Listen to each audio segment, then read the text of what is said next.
Hi everyone. Welcome to this presentation called Where Do I Search? It's one of our Library Week workshops. And today I will be doing the presenting. Brian's a little under the weather, so I'm just gonna get us started. All right, thanks, Julia. If you have any questions along the way, feel free to throw them in the chat.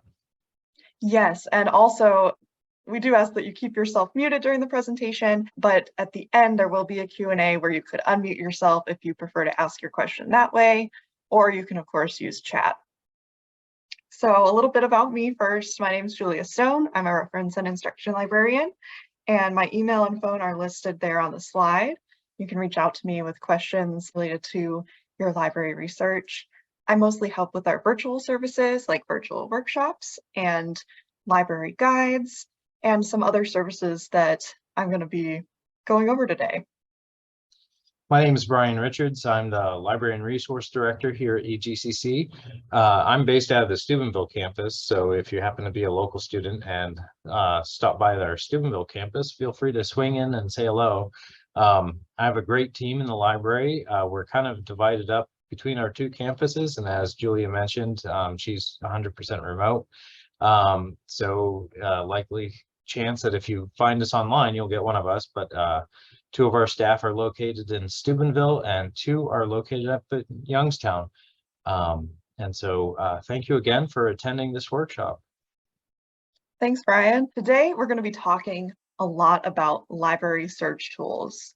So have you ever wondered which library search box you should use when you're trying to find information for your assignment?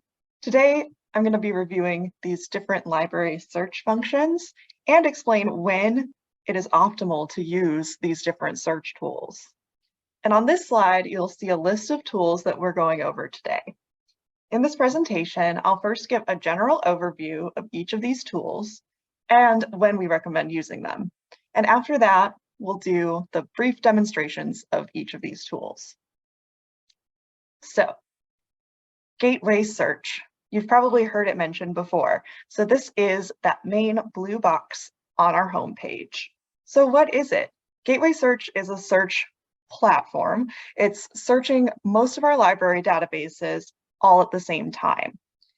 So that Search All tab that it defaults to searches over 100 academic databases, including EGCC's print catalog, so all of our print books, and the OhioLINK central catalog.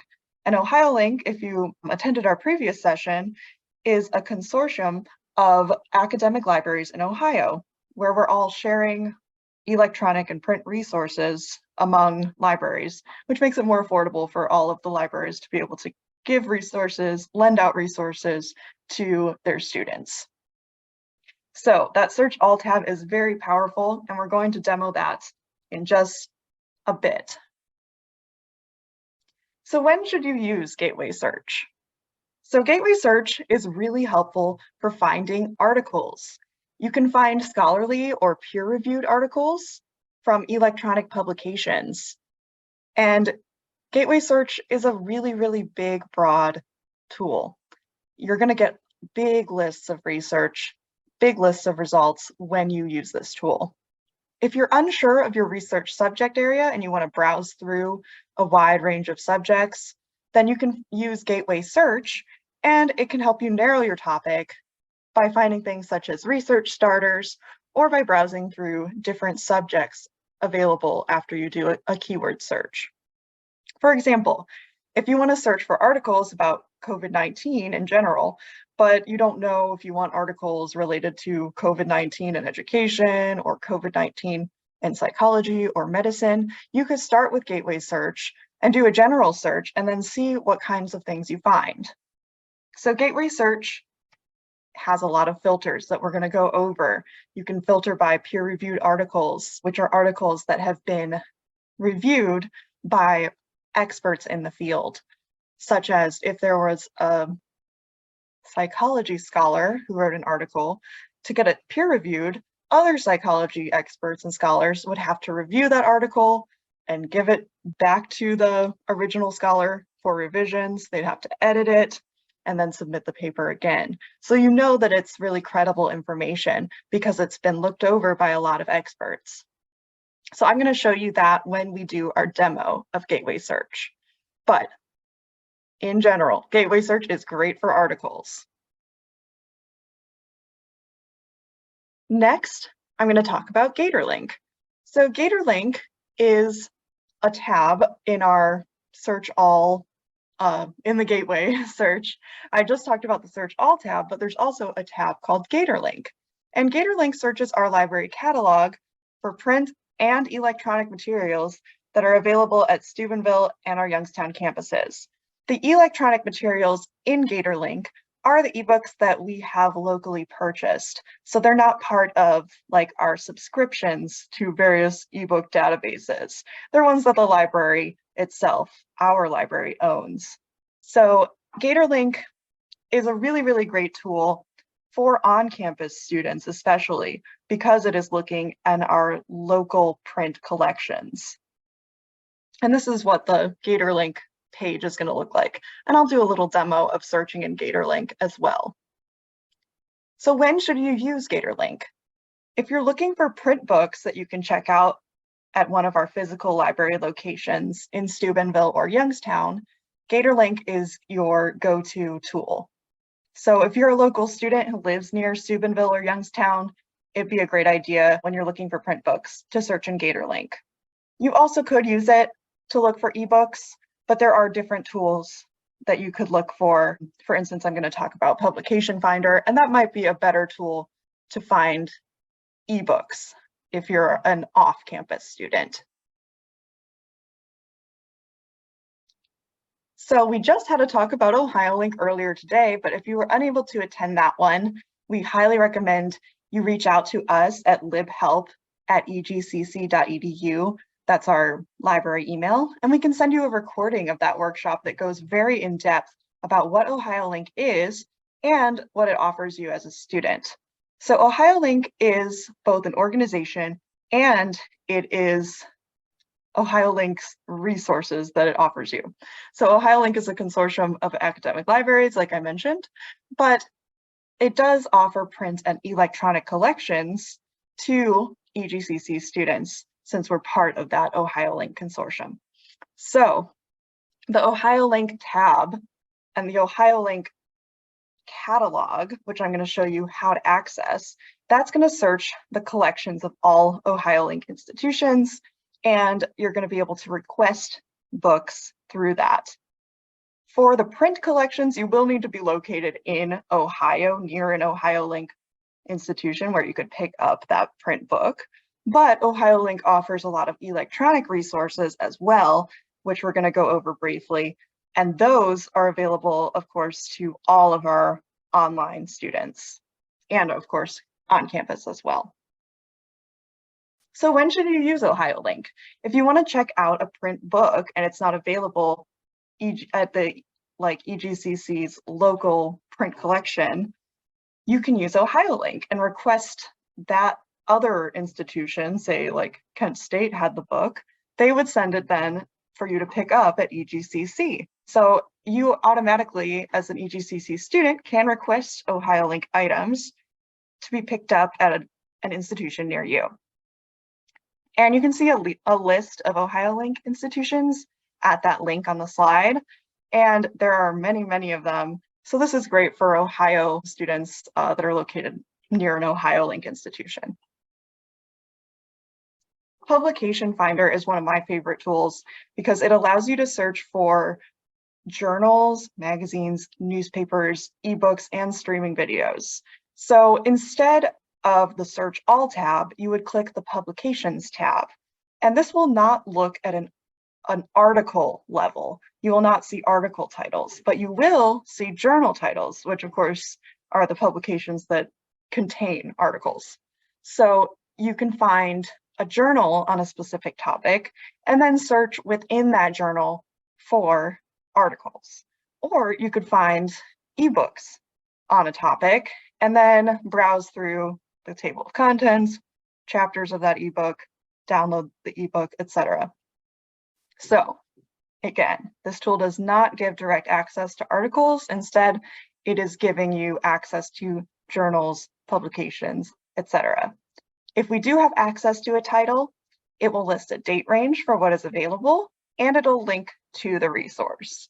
And I'll show you that during our demo. So when should you use Publication Finder? So if you want to find a peer-reviewed journal, a magazine, etc., or if you want to find a newspaper, an ebook, or video, then you should use this tool. If you're not looking for a specific article and instead you want to find a publication, a journal, or ebook that you can search within and browse through, this is a good tool for that.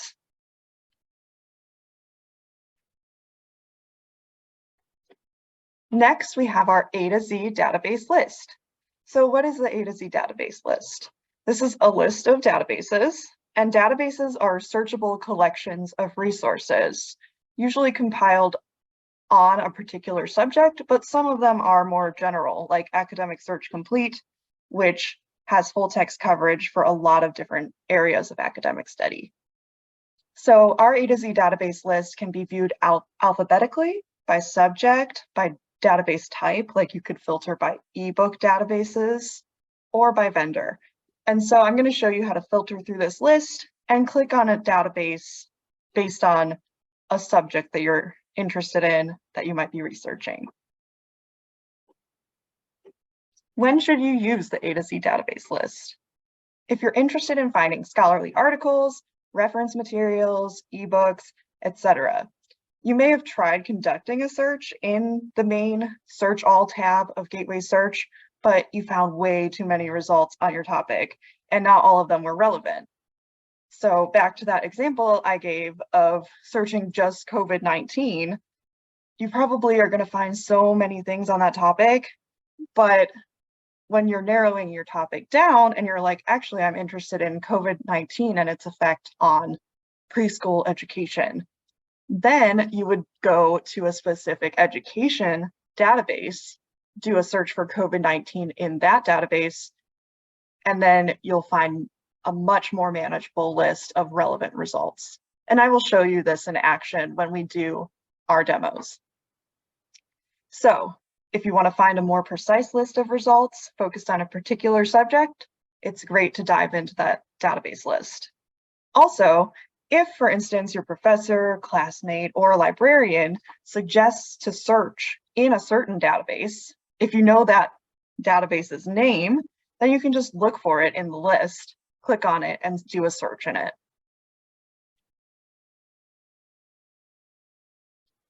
The next tool I'm going to talk about are LibGuides. So LibGuides are also called research guides, and they compile relevant resources for subjects or for courses at EGCC. So some of the featured resources in these guides might include ebooks, journals, articles, databases, websites, and videos. These guides are really great for enriching your knowledge of a particular course or a particular subject that you're researching, and for giving you a starting place when you're trying to find works for your research assignment. So I'm going to show you these guides as well.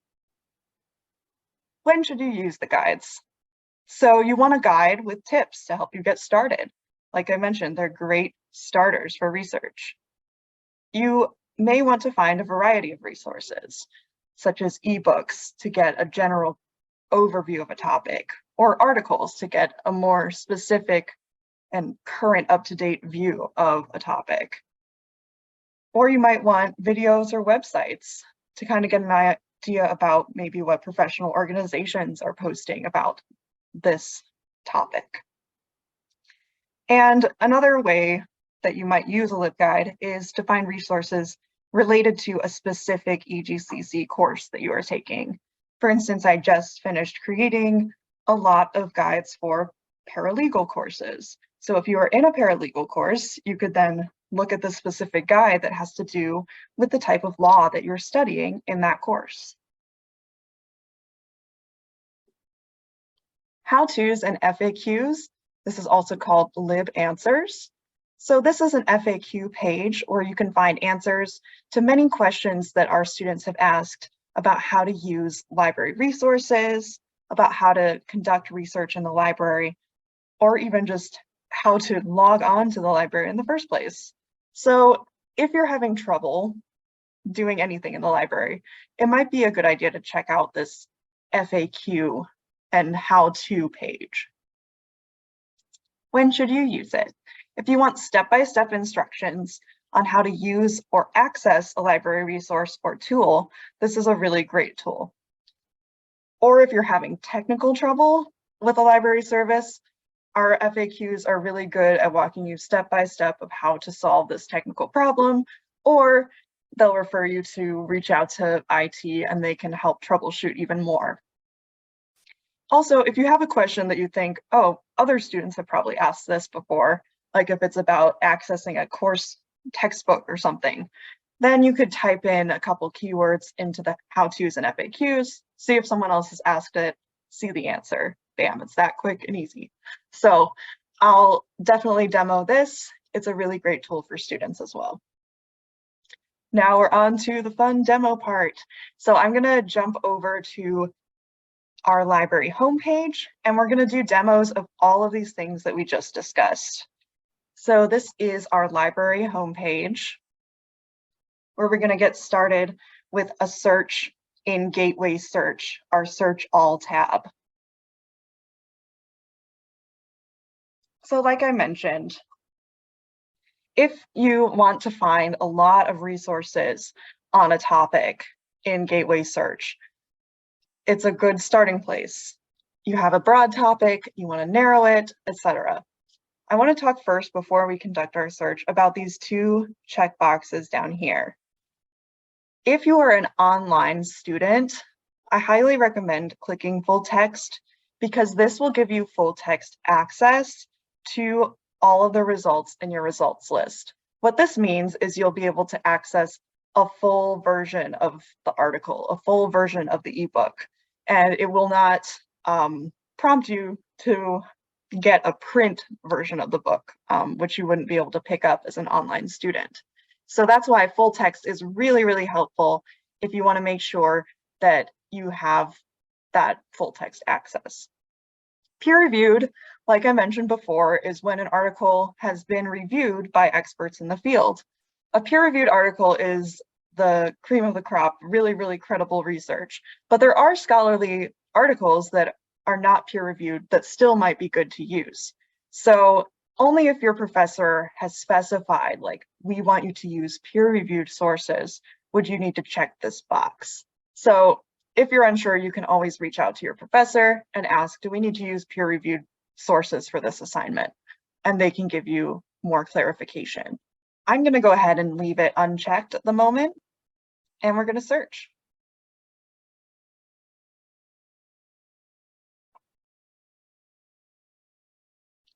So we did a general search for COVID-19 in our Search All tab. You can see here we have a ton of results, over 3 million. It did come up with a research starter, which I really like. If you click on the research starter, it's going to take you to an encyclopedia entry from the Salem Press Encyclopedia of Health. And research starters are really good for narrowing topics. And we're going to have a choosing a research topic workshop later this week as part of Library Week, where we'll talk more about narrowing topics. But research starters are great for this. You can see that it's giving a really good overview of coronavirus, its symptoms, etc., prevention, vaccines, lots of different things and ways that we could narrow our topic from these headings. And of course, a bibliography of different sources that are cited within this entry, where we could put these links in and search for those and do some more reading. So another way using Gateway Search All that you can narrow down your list of results is with these limiters on the left. You could limit by a source type. Like I mentioned, Gateway Search is great for searching for academic articles. If you're looking for academic articles, it's great to filter by academic journals, because this will show articles that are within those scholarly journals. You can also click on the subject limiter and take a look at all of the subjects that are showing up and that are tagged in these articles that are popping up in your results. This also gives you a good idea for narrowing your topic more, like how is quality of life related to COVID-19 or stress, communication. There's so many things that are related to COVID-19, and you could click these subject limiters to be taken to just a page related to that. So if we were just interested in COVID-19 and mental health, we could update our list. And now our results are much smaller. Instead of 3 million, we're at 24,000. And now our articles are related to mental health and COVID-19, which is a more narrow topic. You can also filter by language. If you just want things in English, then you can click this. Geography, if you're only interested in, for instance, COVID-19 and its impact on the United States, you could filter by United States here. So those are all great ways to filter. In addition, you can see that, and this makes sense because COVID-19 was not in existence before 2019. So you could switch this publication date if you want things from really recent to 2022, and it would show just articles published this year. Again, we have our peer-reviewed journals limiter here that I was talking about before, so you can limit it on this side as well. So that gives you kind of an idea of gateway search and its capabilities. Of course, you can search for books and ebooks and other source types via gateway search. It's a really powerful tool, and we do usually recommend that students start with it. But as I was talking about before, there are so many other tools and ways to search other than gateway. So we're going to jump back to our homepage now, and we're going to talk about GatorLINK. So we have this GatorLINK tab that we can do a search for, or you can click on this GatorLINK icon. If you click on this, you're taken to our GatorLINK library catalog page. So let's say that I want to read a book related to my paralegal class. I'm going to type in paralegal, and of course GatorLINK, this is great for print materials that EGCC has, and those ebooks I mentioned that we have purchased and have access to. So for instance, if you see this view online button, this is an ebook that we have locally purchased. So I can click view online, and we're taken to where we can fully download the book, see the full text of the book, and read a description of this ebook. If, however, I wanted an exam prep book, I wanted a print book, you can see that it gives us the call number and the location that this book is located at. So if I wanted this book, I could go pick it up at the Steubenville campus library. I see that it is available. If I want to read more about the book, I can click here, and I see a note about it, that it has practice questions, etc. And I could request the item. So that kind of gives you an idea of searching our print collection, and you're able then to see where you can pick up the book from either our Steubenville or Youngstown locations. Another thing about GatorLINK, I'm going to go back to, so this is for more advanced searching. GatorLINK, we also have this new and featured collections tab.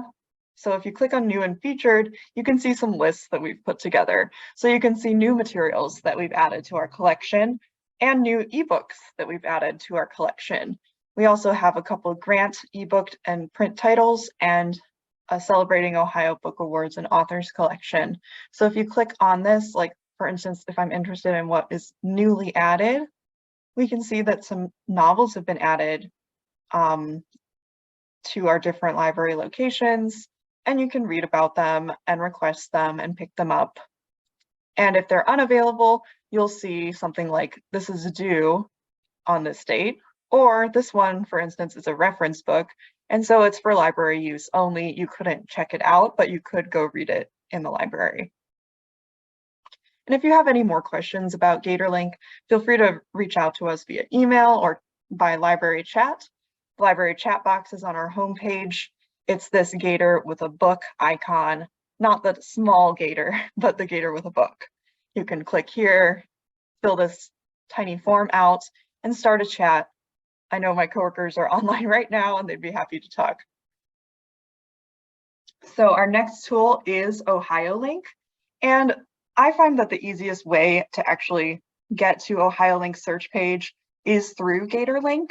So if you click on GatorLINK, there are these catalog links here. If you click on OhioLINK catalog, it takes us to the search page for OhioLINK. And so you can search for books, periodicals, electronic resources, and other items that are available from the OhioLINK member libraries. So those other Ohio academic libraries. If I do a search, for instance, for COVID-19, I'm doing a keyword search. We can see that about 1,300 or well, 5,800 results have popped up, and we could request a book that seems interesting to us. If we're interested in understanding COVID-19, this is an electronic resource, and we could quickly be taken to the online access of this. Or if we want, it says, yeah, you can see if it's an electronic book or a book by looking here. If we wanted a like print book about death, grief, and loss in the context of COVID-19, then we could request the book. This one we can see is available at the College of Worcester, and it is available, so we could request to pick it up from EGCC. And we do have an FAQ about your OhioLINK barcode if you are requesting things through OhioLINK, which we'll include in the email, and Brian could maybe include in the chat, because it is a little bit confusing crafting that OhioLINK barcode so that you're able to request things. But we have videos about that, and we have an FAQ. So, and once again, like I said, if you want to email libhelp@egcc.edu, our library email, you can get access to our OhioLINK recording that happened today. Okay, we're going to move on now to Publication Finder. So Publication Finder can be accessed two ways. You can either use the Publications tab up here at the top, or you can scroll down and click Publication Finder under Online Research Tools. Once you're in Publication Finder, you'll have a little search box here where you can search for a keyword. You can search for just journals or for just books. We're going to search for both. And I'm going to do a search for social work. Now, social work, we have a peer-reviewed journal that popped up here. However, this one has a full text delay of 1 year, meaning that the most recent articles from 2022 are not being included online yet. Instead, their most recent articles are from 2021. We can also see that we have the social work and social sciences review, health and social work, administration and social work, etc.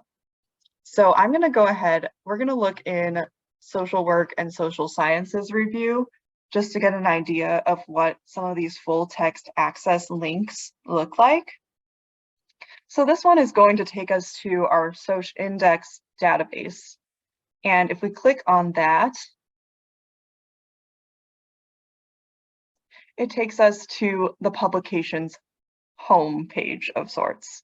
You can look at specific articles from certain issues. So if we wanted to see issue 2 from 2021, that's the most recent one on file here.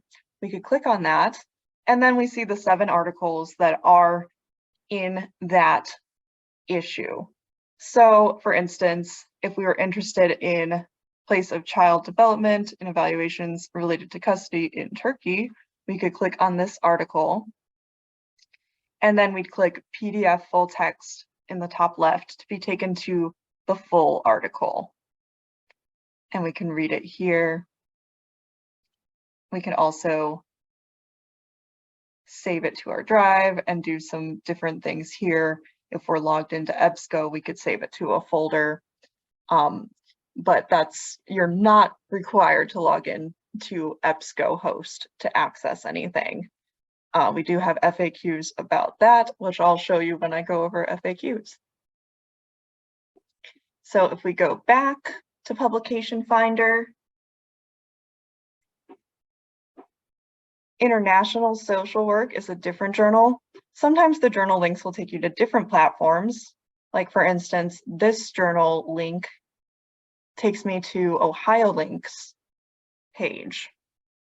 And this is OhioLINK's Electronic Journal Center.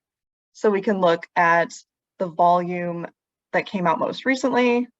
We can look at the issue from this volume that came out in September and see what is being published about social work internationally in September 2022.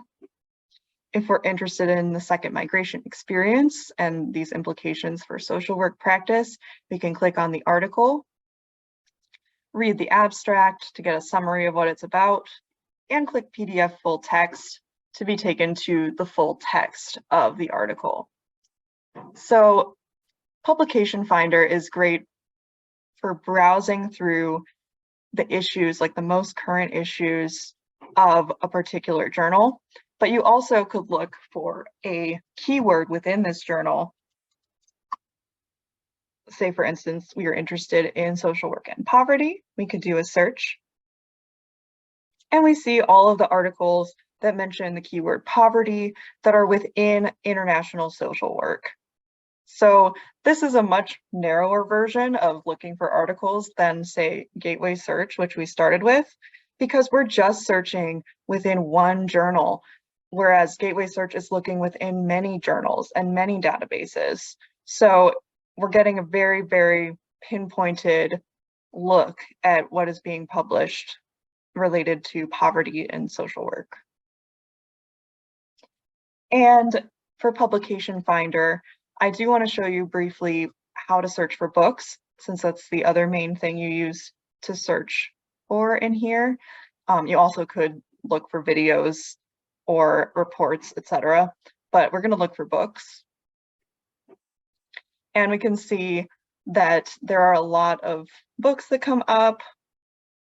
And if we are interested, say, in social work and the making of social policy, we could click here on our full text access link.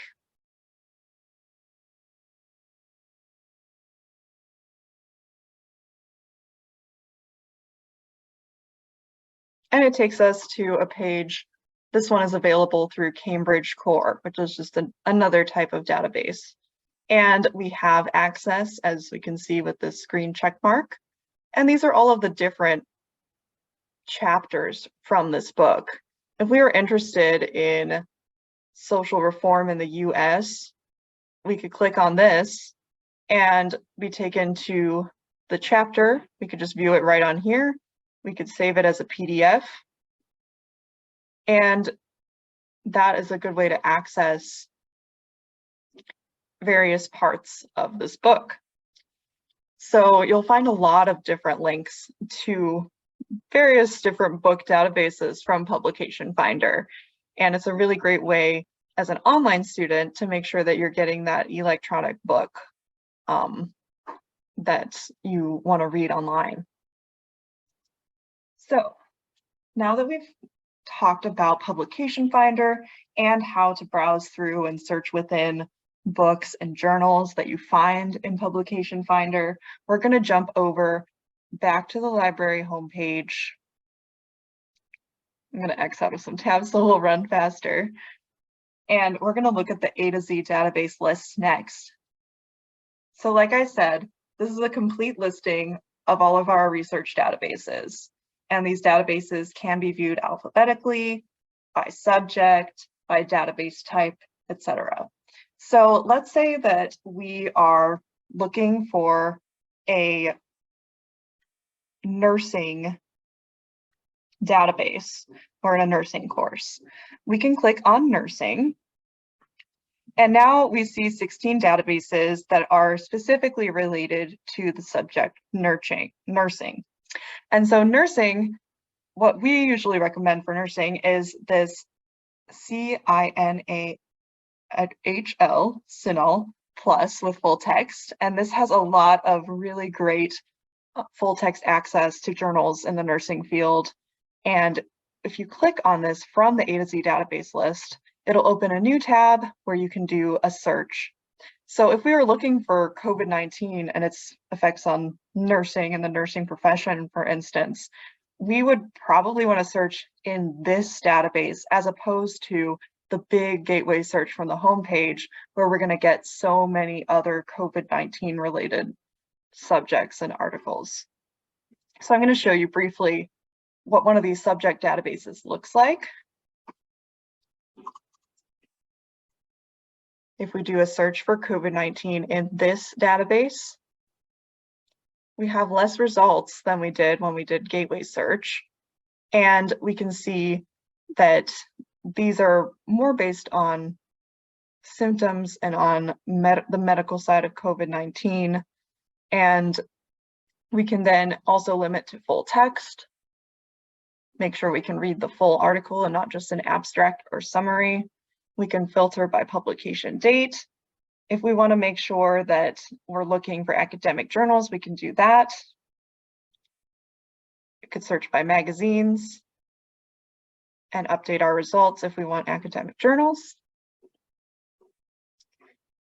So this is kind of the power of the subject database. It's going to be focused on the medical side of COVID-19 because we're in a medical nursing database.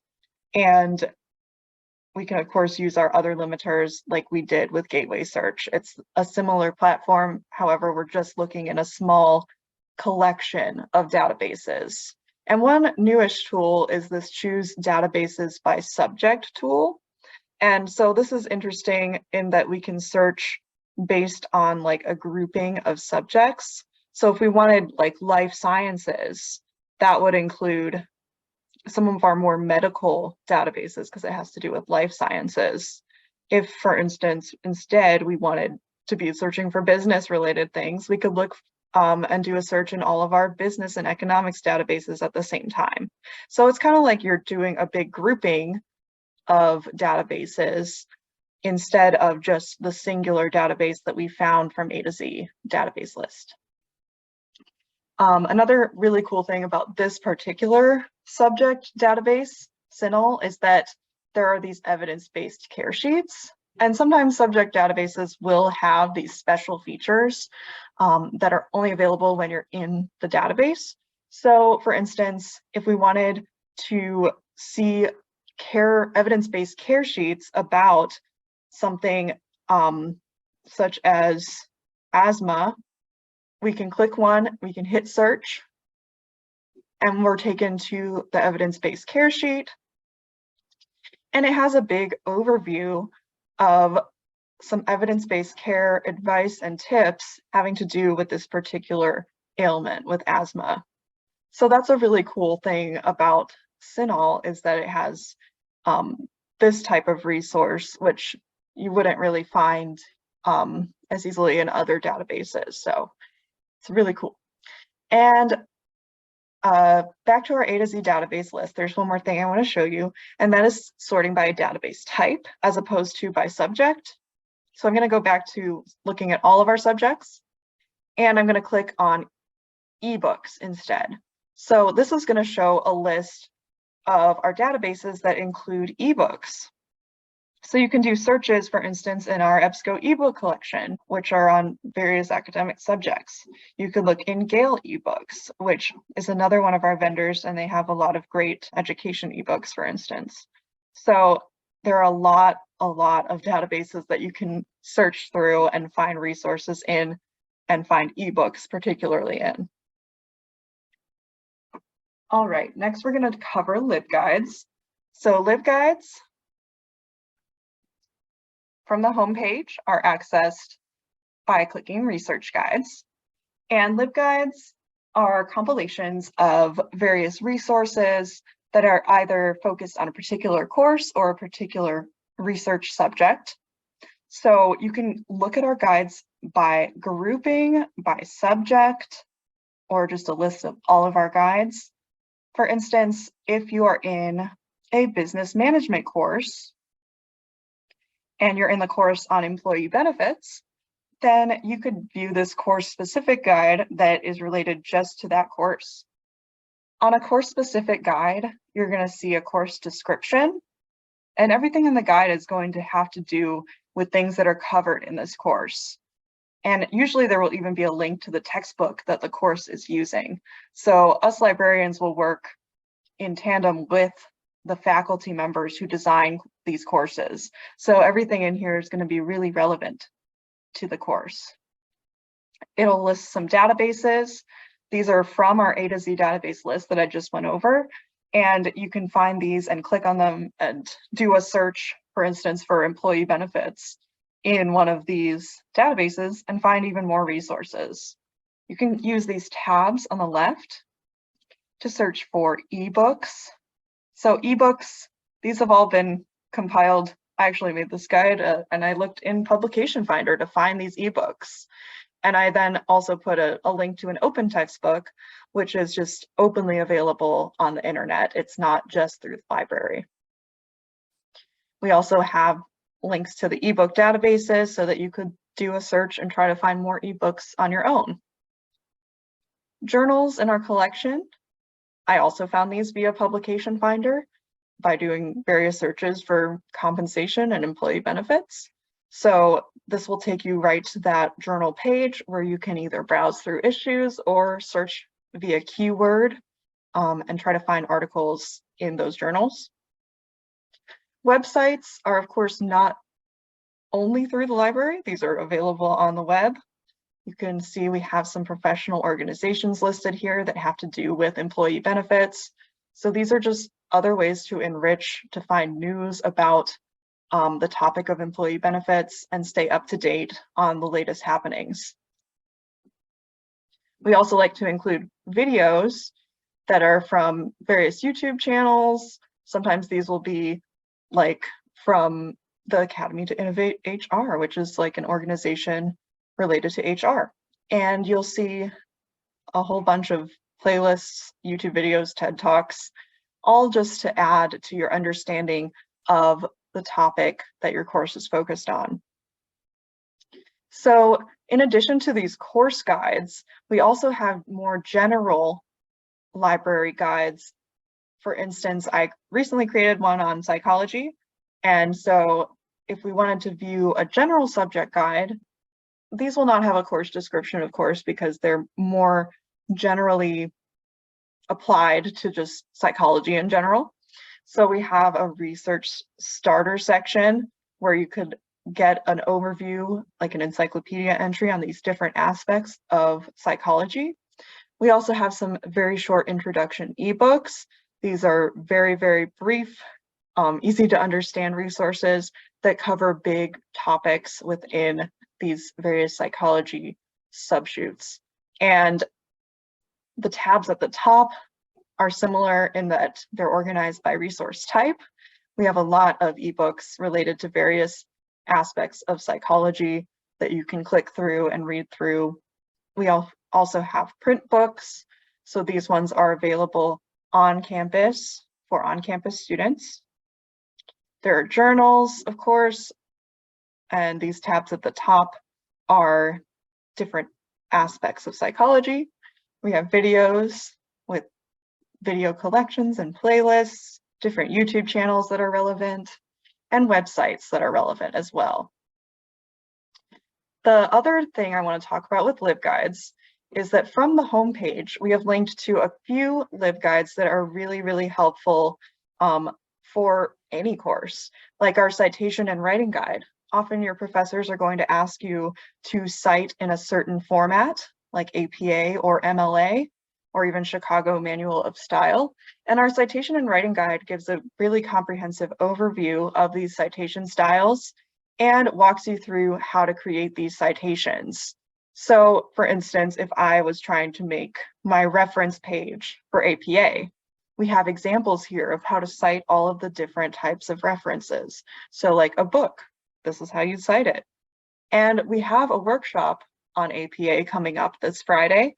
as well as a workshop on MLA coming up this Friday, both part of Library Week. So we'll go over how to cite sources in those workshops as well. If we go back to the home page, we also have our Getting Ready for Research guide. If you're at the beginning of the research process or really any stage of the research process, this guide can be really helpful. So if you're in the process of choosing your topic, trying to brainstorm, you can go to step 1. If you're trying to get background information, then step 2 is for you. If you're trying to do searches and look in Gateway Search or look in one of our subject databases, then step 3 is your go-to. And then evaluating your sources, making sure that they are credible, authoritative, and good to use sources. That's step 4. And then step 5 is using your information responsibly and ethically. And this will go over citations and and avoiding plagiarism. So we also have some time management tips in this guide. All of these resources are really helpful when you're assigned that research assignment that may seem a bit overwhelming at first. This helps break it down for you and make every step manageable. Finally, we have our intro to the library guide, and this is also linked to from our homepage. This is a great guide when you are just getting started using the library. We have some information about our physical locations here. We have a guide to the library homepage where you can see a numbered guide and all of these different resources that we're talking about. Again, with GatorLINK, this is more information about GatorLINK, which I went over briefly. And there's just a lot more interesting and helpful stuff, even like library vocabulary. If you've heard me say things like abstract and you're like, I'm not really sure what that is, you can try to look up terms in our library vocabulary, or you can use library chat and ask us, what do you mean by advanced search? Or what do you mean by barcode? And we can help you out. There's no such thing as a dumb question, and we really do welcome you to reach out. All right, so I have just one more demo for you today, and that is the how-tos and FAQs. So from the home page, it is this question mark icon. And the how-tos and FAQs are really good when you're trying to use a library tool, or you're trying to find an article or find an ebook, access something. These are all questions that have been asked by faculty members or by students. So you can see here a list of our most popular questions. For instance, just like, how do I log into the library? What is my EGCC library username and password? And so you can see from off campus, you just have to start searching. And then if you're not logged into your EGCC portal, then it will prompt you to log in with your EGCC credentials. And then once you've logged in, you'll be able to access the library databases, the library services. So it's that simple. If, for instance, I was trying to find out how to access ebooks, I could just type in ebook and see all of our FAQ pages related to accessing ebooks. And if my course textbook was in O'Reilly, for instance, I could click on this and learn how to access that. O'Reilly is one of our ebook databases that several courses use for their course textbooks. So this shows you how to access O'Reilly step by step and how to search for your book and then read it. So that kind of gives you an idea about what the FAQs are. The other thing I mentioned before was about how to create my EBSCO host folders. And we do have a great FAQ page about this. Of course, you don't have to create an EBSCO personal account to use the library. It's just, it will provide some extra features, such as being able to save things in folders. So this FAQ will provide you step-by-step instructions on how to create that account. We also have a video about how to create the account, and that just provides you with more free features. You just have to do that quick creation of a free account. So FAQs are really, really good in that way for finding out step by step, how do I do this? How do I create an account for this or use this library feature? I'm going to hop over to our slideshow. And at this point, I'd love to welcome any questions you might have. I know we covered a lot of ground today. We went over all of those different library search tools. And if you have any questions about any of them or when to use any of those tools, please feel free to put them in chat or you can unmute yourself.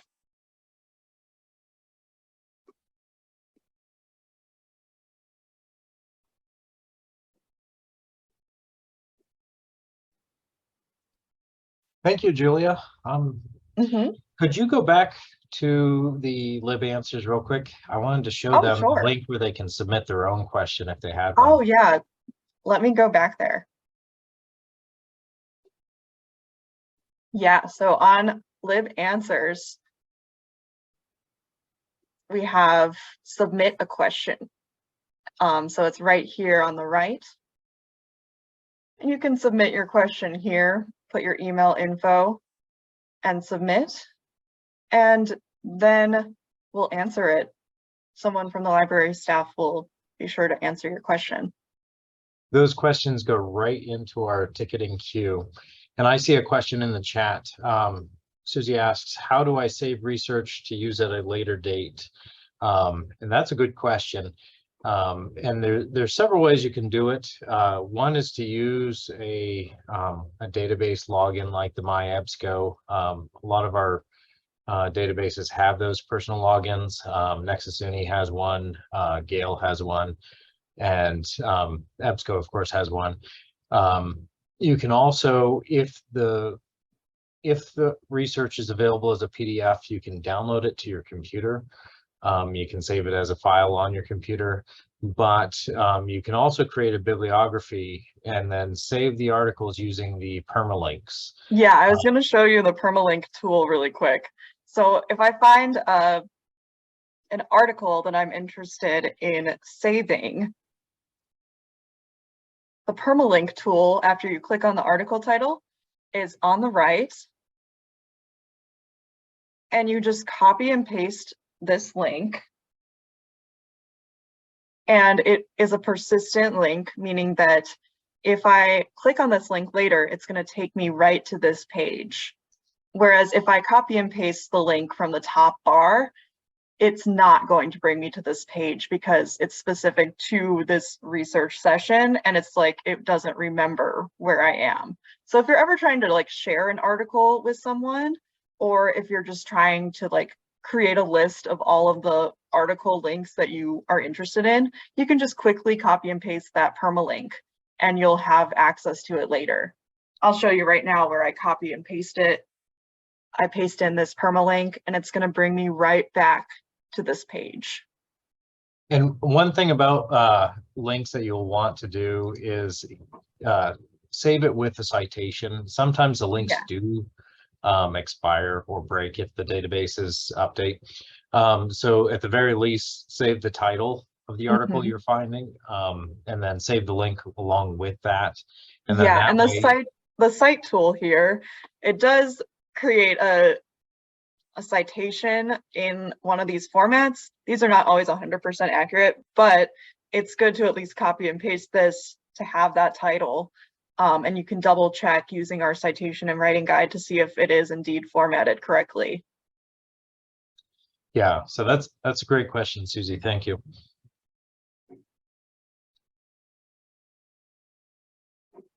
Are there any other questions? Feel free to unmute if you have one, or else you can throw it in the chat and we'll read it off.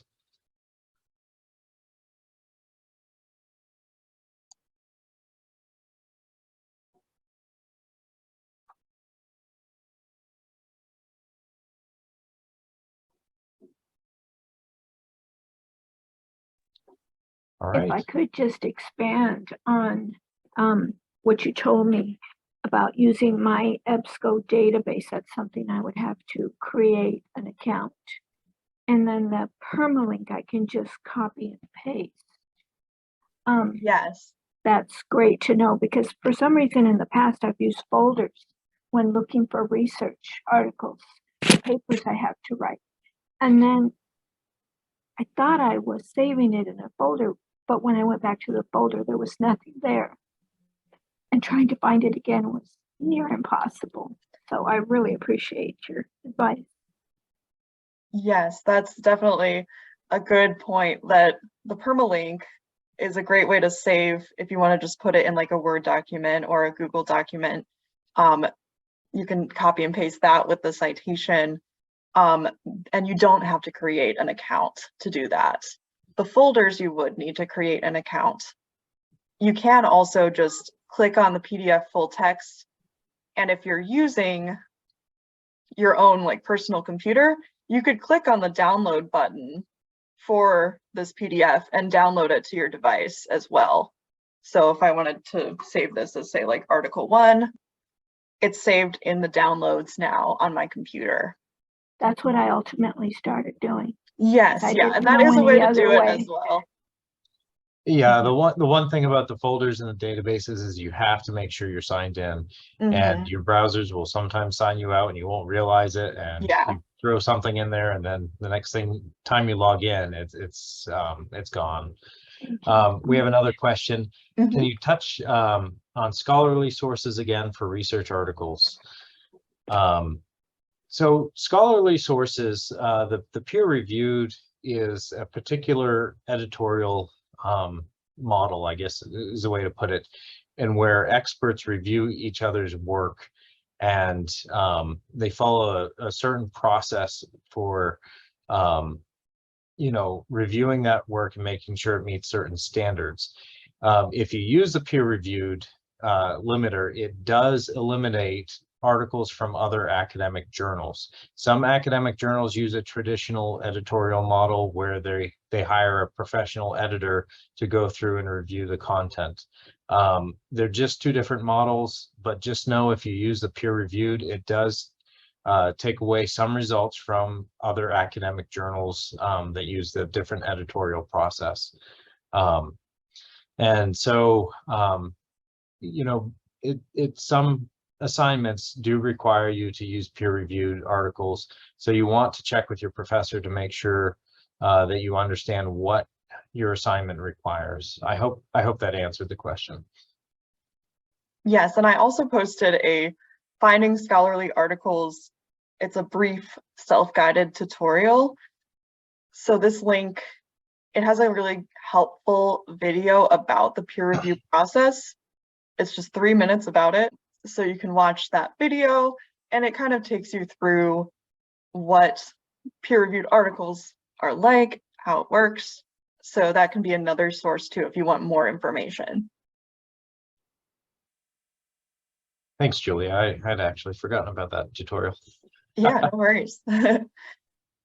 Any other questions?